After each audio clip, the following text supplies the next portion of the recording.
So our goal is to use everything we've done over the last, I don't know, couple months to use some science to determine the amount of sugar inside Coke. So one of the things we'll be doing is we're going to measure, we're going to make our own instruments, and actually we're going to go old school.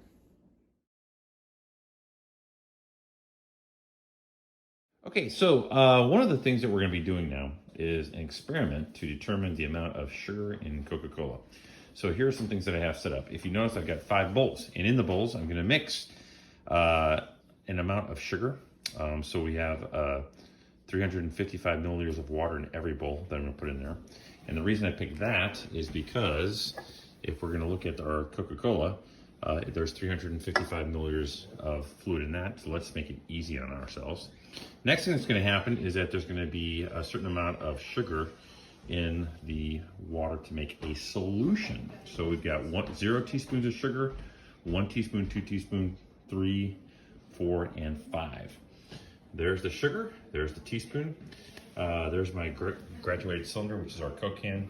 This is not a grad cylinder, it's just a tube of water with a weird looking thing in it. And this weird looking thing that kind of bops up and down, okay, this is called a hydrometer, and this is used in all kinds of wine and beer making. And essentially what happens is when you start off with a bunch of juice with lots and lots of sugar and all kinds of grapes and stuff in it, it's got a lot of stuff in it, and this floats at a different level. And then as the yeast eats up the sugar and goes to alcohol, this whole thing changes the density, and then it floats differently, and it'll tell you when to stop the fermentation.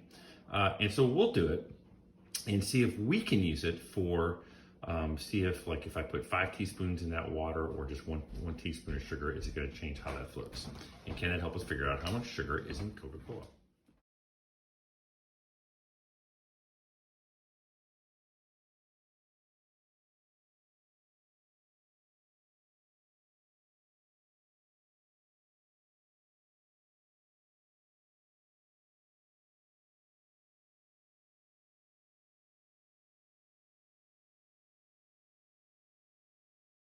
The hydrometer, I just want to show it to you.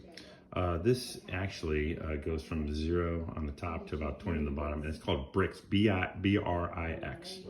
And so here's the data. In 355 milliliters of water with 0 teaspoons of sugar, 0 Brix. Then we went to 2 teaspoons of sugar, it was 2 Brix. 3 teaspoons, it was 5 Brix. 4 teaspoons, it was 6 Brix. And again, 6 Brix is kind of on the bottom, so it's going up and up and up. The more sugar. And 5 teaspoons, we have 7 Brix. That's our data. Let's think about how we would graph that. So again, think about what's on the X and the Y axis. Remember, what depends on what? Does where this thing is floating depend on the amount of sugar, or does the amount of sugar depend on the amount of Brix? So think about that when you're figuring out the dependent and independent variable.